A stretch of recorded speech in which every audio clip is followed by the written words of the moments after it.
Welcome to the Steve Show. Today I'm excited. I have Bronkar Lee here. He's the #1 international best-selling author of The Bold Achievement Method. Bam!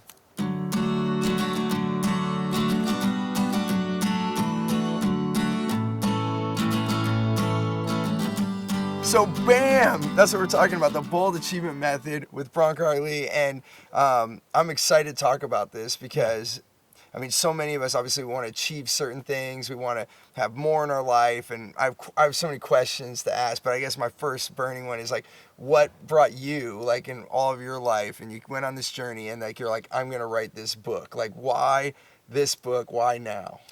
Yeah, great question. For me, I've always been into learning and how we learn, and especially as adults, I've kind of found that I forget how to learn. I've forgotten how to learn and how to give myself permission to fail or to make mistakes and when I talk to a lot of other entrepreneurs, a lot of other leaders, they're like, yeah, I'm kind of afraid to make these mistakes. And I'm like, well, those are the learning moments. And so I was really inspired to overcome these things. And I did a couple of really interesting, I set a couple of world records with some odd and end skills, juggling and beatboxing and stuff. And I realized that in this learning method with that, I created a whole structure that I could apply to other skill sets, whether it's like learning a musical instrument or speaking a language, or whatnot. And so I just got into that and started kind of quantifying it and measuring it, and with the intention to share with other people to bring out the best in them and give them a system, especially as adults, to learn by.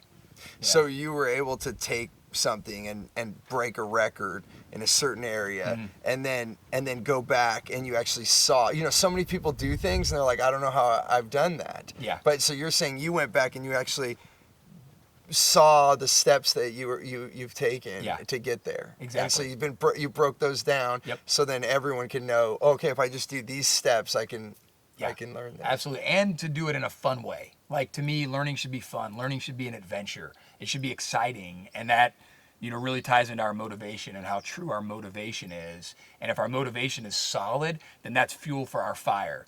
Then we can break through those moments of hardship, of struggle or whatnot, and we can actually make it fun. Right. It should be fun. Right. Yeah. It is.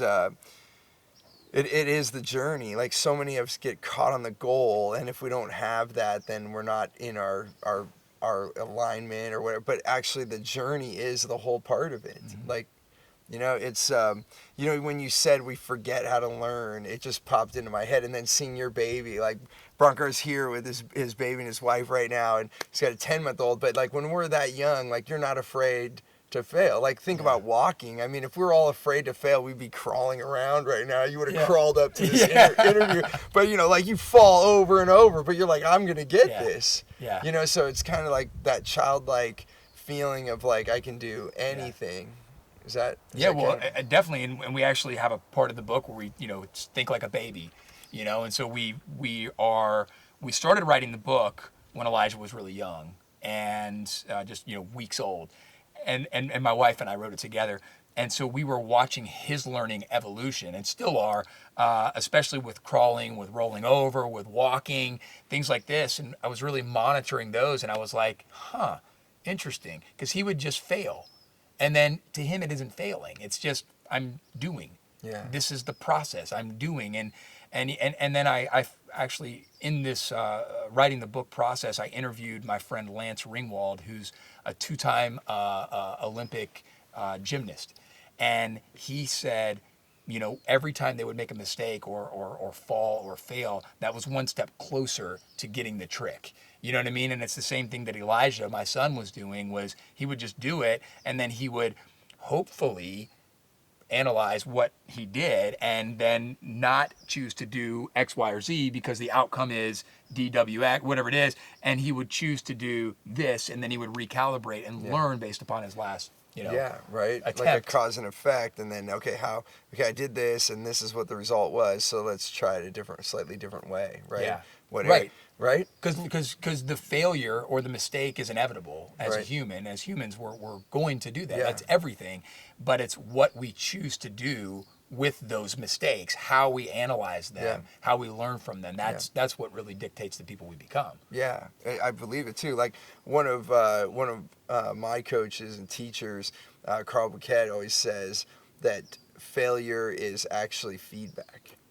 Like even switching that in our mind, like we talk about language a lot on this show, like how words become, and so if you take that word failure and you change it into feedback.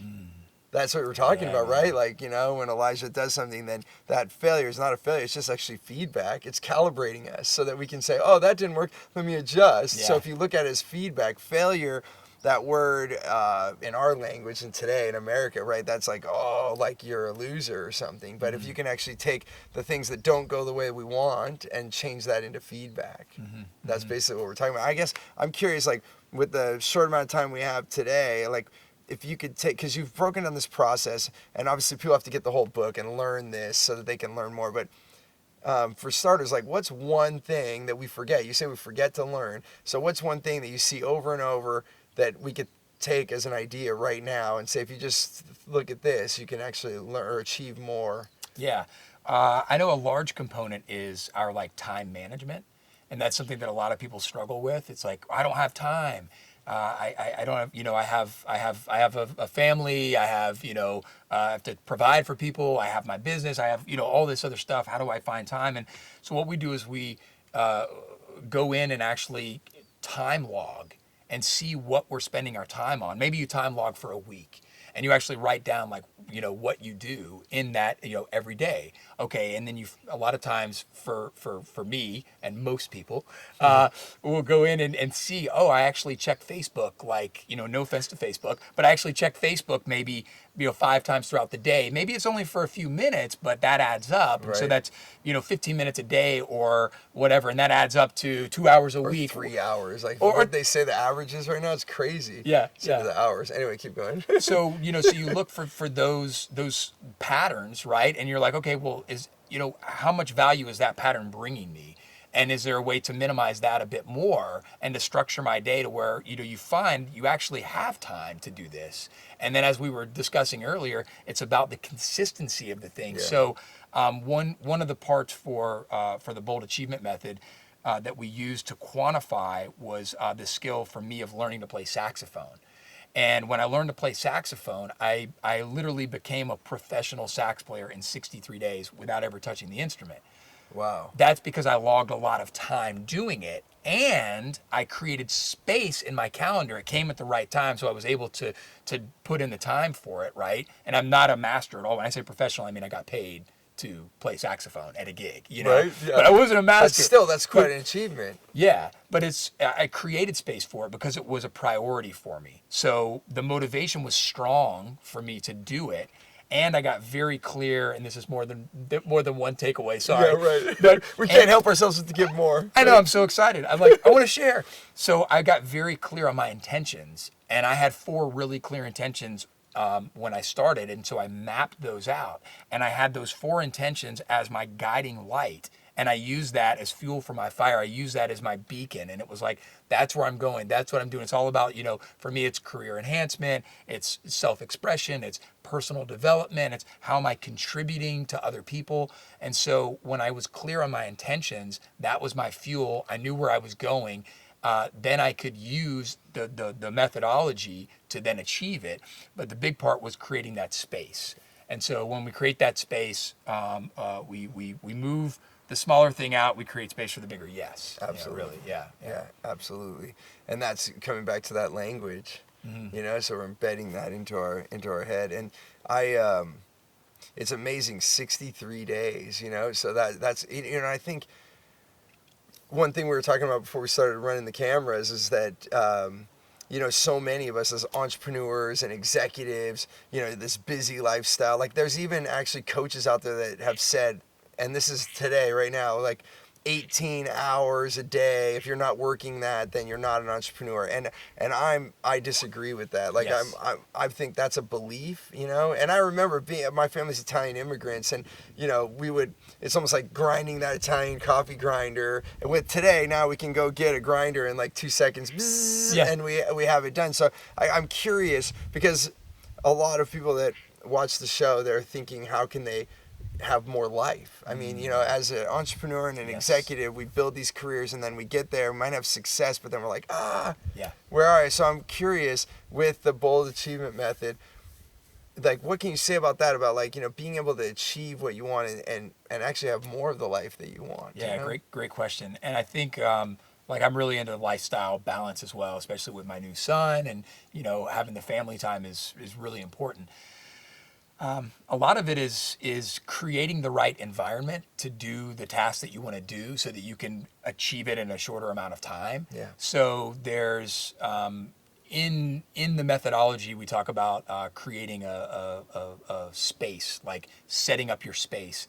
And what I did with saxophone, I created what I call the womb of creativity. Okay. And so I literally and this isn't going to work for every skill, but I gutted my bathroom, right? And it was in the man cave, so you know, Yeah. I had the permission to do that. But I gutted my bathroom and soundproofed it, so Wow. that I could go in and play squeaky notes and not be afraid of it. So I wasted less energy worrying about what other people might be thinking, right? If Yeah. I'm getting validated right now, I eliminated that waste of energy, and so I could focus 100%. I call it concentrated awesomeness. You're focusing 100% on the task itself. So silence your phone. You know, you have your space. You have it designed to where you're not multitasking. You're on one task, and even if you only do it for 5 minutes, you know, 5 minutes a more day. intense. We're talking about that consistency as well. 5 minutes a day, then it's like you're so concentrated on that one task that you're putting every ounce of your essence into that, and it's going to exponentially increase the potency of your practice. Absolutely. Yeah. I tell this story a lot, but it's worth repeating in this moment. I had a CPA firm in Hawaii, and it was two women that entrepreneurs that were running it. One did business development, and one was the actual CPA. She did all the numbers. Well, I was talking to the business development one, and she's like, I want things to be better. I want more clients, but things are pretty good. Yeah. And then I'm like, okay, how are you doing? The one that was the CPA. And she said, well, Mondays are horrible. Tuesdays get worse, and then it's downhill from there. I'm like, what? I said, what's going on Monday? She said, I do payroll. She said, now payroll's not a tough skill, but tasks to do. It's just the details. And I also take all the phone calls. I take all the phone calls in of all the clients because I'm the one that knows the tax code and all this, so I answer all the questions. So she was constantly getting interrupted. And I said, you need to just do payroll. And if she fought me on it at the beginning, she's like, no, we're all about customer service. I have to take every call. I said, no, you don't. Like, who are you doing the payroll for in the first place? And she's like, oh yeah, the client. So she's do payroll on Monday and Tuesday, and then the whole week would be in a disarray because she would just had that mood. Well, I finally convinced her to try it for 2 weeks. So Monday and Tuesday, she put on her voicemail. She set it up for the client. Yeah. She said, I do payroll on Monday and Tuesday. If it's an emergency, talk to so-and-so in the office. If it's not, then I'll get back to you on Wednesday. Yeah. Same with the email. On her email, if you send an email, get an autoresponder. Hey, we got your email, but I'm doing payroll Monday and Tuesday. I'll get back to this email on Wednesday. If it's an emergency, contact so-and-so. So we set all that up so she could breathe, right? And do that. And then, and you might already guess, but guess what happened?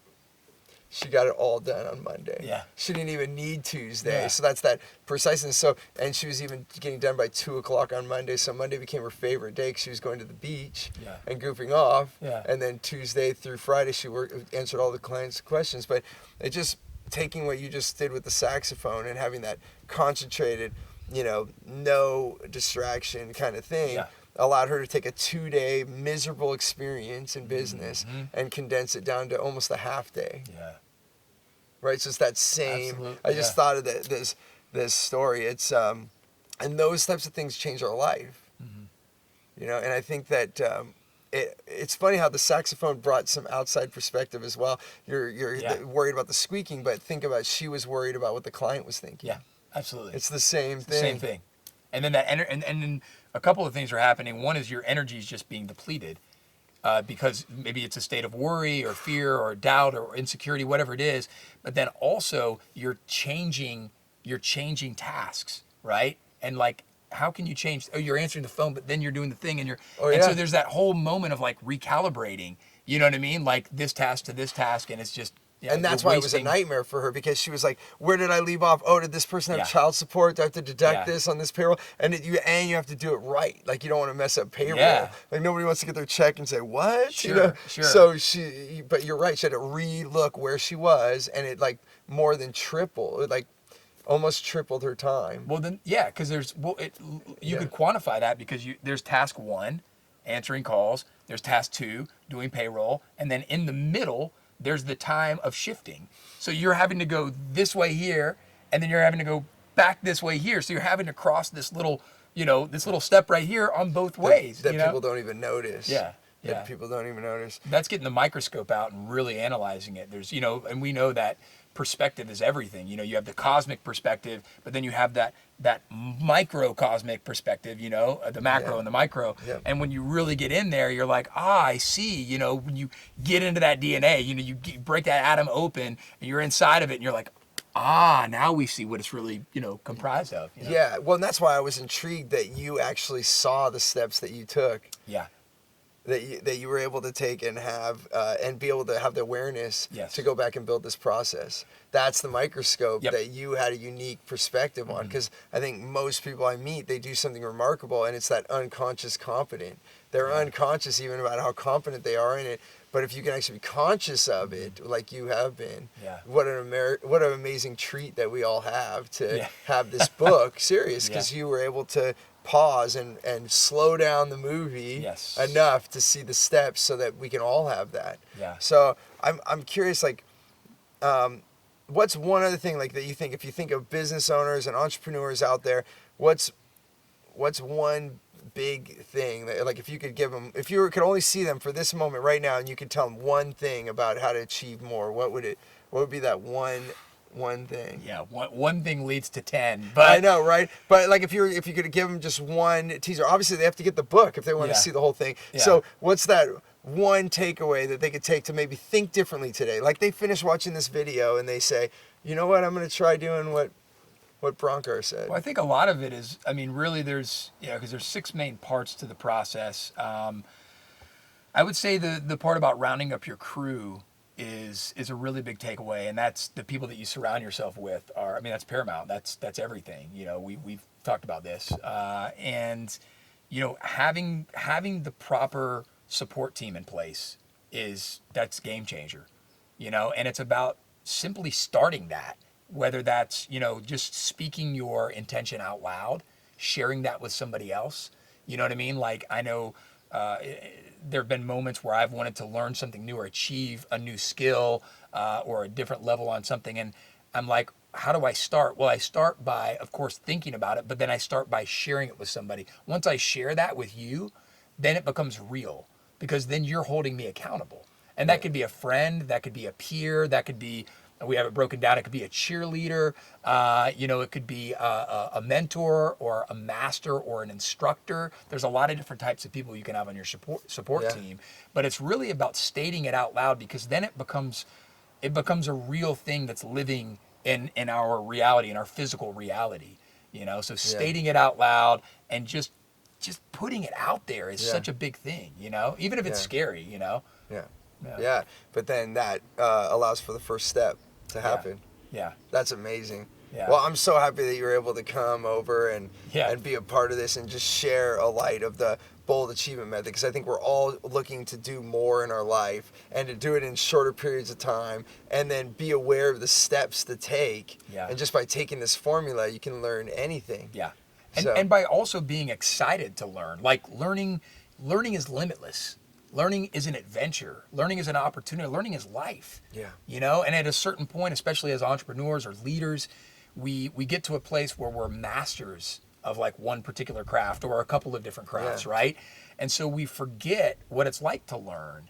And we've talked about this as well, where it's like, hey, you know what? Sometimes I want to be the master. Sometimes I want to be the instructor, right? The teacher. But then I want to shift status and I want to be the student sometimes. Absolutely. And then I'm constantly learning, I'm constantly growing, right? And I'm in that different status position. And so it's important for us to shift. And it's like, here, we're the masters here, but we need to shift gears so that we can obtain this other skill and then eventually put it into our tool belt so that we can construct the next greatest invention or house or Absolutely. I You know? think that I would be failing as a teacher if I didn't continue to grow. I'm like, the people that are following me, that if as I continue to learn, I can give them more. I'm doing so. I have to become the Steve that I want to be, so that I can give that additional, whatever it is. And so every year I'm a student and a teacher. Yes. Like, it's hands down, it's going to happen. So there's times where I'm the big one, in a sense, like sharing this knowledge that I have.